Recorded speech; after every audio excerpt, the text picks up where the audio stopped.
పశ్చిమ గోదావరి జిల్లా ఉండి పరిధిలోని నిమ్మనపేటలో సహజీవనం చేస్తున్న జంట మృతి చెందడం సంచలనం సృష్టించింది.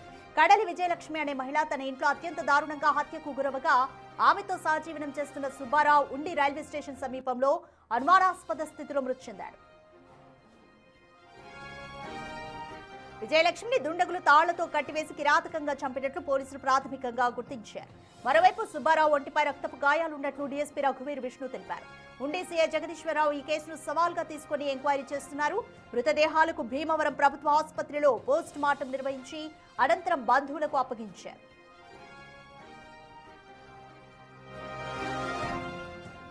మృతుల శరీర భాగాలను మంగళగిరి ఫోరెన్సిక్ ల్యాబ్ కు పంపారు. ఫోరెన్సిక్ నివేదిక వచ్చిన తర్వాత ఇది హత్యనా లేక ఆత్మహత్యనా అన్న విషయంలో పూర్తి స్పష్టత వస్తుందని డీఎస్పీ తెలిపారు. ప్రస్తుతం ఈ ఘటనపై ఉండి పోలీసులు వేరువేరు కేసులు నమోదు చేసి లోతుగా ఎంక్వైరీ చేస్తున్నారు.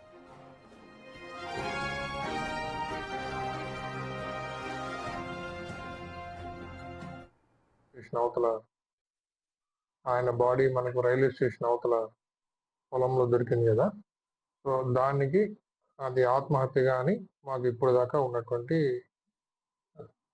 సాక్ష్యాధారాలు.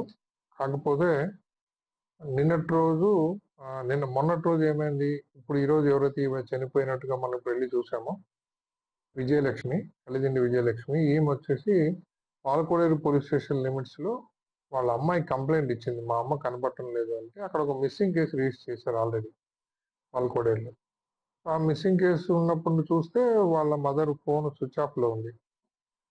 ఇతను నిన్న ఇక్కడ చనిపోయాడు కదా సుబ్బారావు. మోర్ డీటెయిల్స్ మా ప్రతినిధి సాగర్ అడిగి తెలుసుకుందాం. సాగర్, నిమ్మపేటలో సహజీవనం చేస్తున్న ఒక జంట మృతి చెందడం కలకలం రేపుతోంది. వారికి సంబంధించిన వాళ్ళు ఎవరైనా ముందుకు వచ్చారా? పోలీసులకు ఎటువంటి వివరాలు చెప్తున్నారు? రాధిక, ఉండిలో సంచలనం సృష్టించిన సహజీవనం చేస్తున్న జంట హత్య కేసులను పోలీసులు ఛాలెంజింగ్ గా తీసుకుని దర్యాప్తు చేస్తున్నారు. కడలి విజయలక్ష్మి, దొంగ సుబ్బారావు వీరిద్దరూ కూడా ఆల్రెడీ వీరికి వివాహాలయ్యాయి. కుటుంబాల నుండి దూరంగా ఉంటూ వీరిద్దరూ సహజీవనం చేస్తున్నారు. ఉండి నిమ్మనపేటలోని ఒక ఇల్లు అద్దెకి తీసుకుని ఆ అద్దె ఇంట్లోనే ఉంటున్నారు. అయితే గత ఆదివారం చర్చికి వెళ్ళింది పాలకోడేరు నుండి. మా అమ్మ కనపట్టలేదు అంటూ కడలి విజయలక్ష్మి కూతురు పాలకోడేరు పోలీస్ స్టేషన్ లో మిస్సింగ్ కంప్లైంట్ ఇచ్చింది.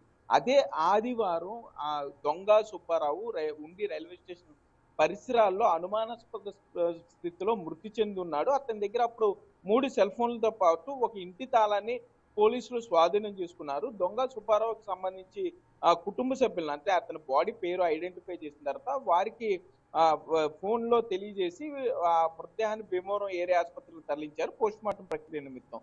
సోమవారం రోజు, అంటే దొంగ సుబ్బారావు దగ్గర ఉన్నటువంటి ఫోన్లను దొరికినటువంటి ఆ స్పాట్ లో దొరికిన ఫోన్లు స్విచ్ ఆన్ చేయంగానే చనిపోయిన కడలి విజయలక్ష్మి కూతురు వరుస ఫోన్లు చేస్తుంటూ ఆమె తల్లి ఎక్కడుందని అడగ సుబ్బారావుతోనే సహజీవనం చేస్తుంది అంటంతో సుబ్బారావు గురించి తరోగా ఎంక్వైరీ చేసి ఉండి నిమ్మనపేటలో అతను ఒక గదిలో ఉంటున్నాడు రేకుల షెడ్లో అని అక్కడికి వెళ్ళి తలుపులు తీసిన పోలీసులు ఆశ్చర్యానికి గురయ్యారు. ఎందుకంటే అక్కడ కడలి విజయలక్ష్మిని అత్యంత దారుణంగా తాళ్లతో కట్టివేసి మెడకు ఉరివేసి చాలా మృతదేహాన్ని ఇంచుమించుగా వెనక్కి మడత పెట్టి మరి అత్యంత ఘోరంగా కిరాతకంగా హత్య చేశారు.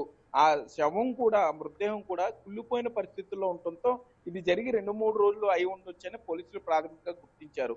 మరి సుబ్బారావుకి సంబంధించి ఇక్కడ ఆ విజయలక్ష్మిని అతను హత్య చేసిన తర్వాత అతను ఆత్మహత్య చేసుకున్నాడా, లేకపోతే విజయలక్ష్మిని దారుణంగా హత్య చేసిన వ్యక్తులే దొంగ సుబ్బారావును కూడా హత్య చేసి దూరంగా తీసుకువెళ్లి పడవేశారా అనే కోణాల్లో పోలీసులు దర్యాప్తు చేస్తున్నారు. మరోపక్క వీరిద్దరికి సంబంధించి ఏం జరిగింది అనేది తెలియాలంటే పోస్ట్ మార్టం రిపోర్టు తప్పనిసరి కాబట్టి భీమవరం ఏరియా ఆసుపత్రిలో ఇప్పటికే పోస్ట్ మార్టం ప్రక్రియ పూర్తయింది. కడలి విజయలక్ష్మికి అట్లాగే దొంగ సుబ్బారావుకి సంబంధించినటువంటి పొట్టభాగంలో ఉన్న ప్రధాన అవయవాలను మంగళగిరి ఫోరెన్సిక్ ల్యాబ్ కు పంపించారు. అందులో వచ్చిన రిపోర్ట్ ఆధారంగా కొంత క్లూస్ దొరుకుతాయని అయితే పోలీసులు ఎక్స్పెక్ట్ చేస్తున్నారు. మరోపక్క మొబైల్ డంప్ ఆధారంగా ఉండి నిమ్మనపేటలో గత 3-4 రోజుల్లో కొత్త వ్యక్తులు ఎవరైనా వచ్చారా, ఆ ఇంటి పరిసర ప్రాంతాల్లో ఎవరైనా తిరిగారా అనే దాని మీద కూడా పోలీసులు పూర్తి స్థాయిలో వెరిఫై చేస్తున్నారు. గతంలో ఇదే కడలి విజయలక్ష్మిని, దొంగ సుబ్బారావుని ఒక స్తంభానికి కట్టేసి బంధువులు దాడి చేశారు, అత్యంత దారుణంగా కొట్టారు. అప్పటి నుండి వీరిద్దరూ కూడా కొంత ఎవరికి కనపడకుండా వెళ్ళిపోయిన పరిస్థితి ఉంది. కుటుంబాలకు దూరంగా ఉంటూ సహజీవనం చేస్తున్నారు. వీటన్నిటి మీద కూడా పోలీసులు పూర్తి స్థాయిలో విచారణ చేస్తున్నారు. పరువు సంబంధించి కుటుంబ సభ్యులే ఏమైనా దాడి చేశారనే కోణంలో కూడా దర్యాప్తు చేస్తున్నారు. భీమవరం డిఎస్పీతో పాటుగా ఉండి సిఐ జగదీశ్వరరావు కూడా మొత్తం మొబైల్ డంప్ కానీ సెల్ ఫోన్ సిగ్నల్ ఎవరితో మాట్లాడారు, చివరిగా ఎవరు అక్కడ చేరుకున్నారు, జీపీఎస్ ట్రాకింగ్ ద్వారా పూర్తి స్థాయిలో కేసులు అయితే నమోదు చేశారు. దర్యాప్తులు అయితే జరుగుతున్నాయి. 2 వేర్వేరు కేసులు అయితే ఉండి పోలీసులు నమోదు చేసి దర్యాప్తు చేస్తున్నారు. Radhika. Right, thank you Sagar.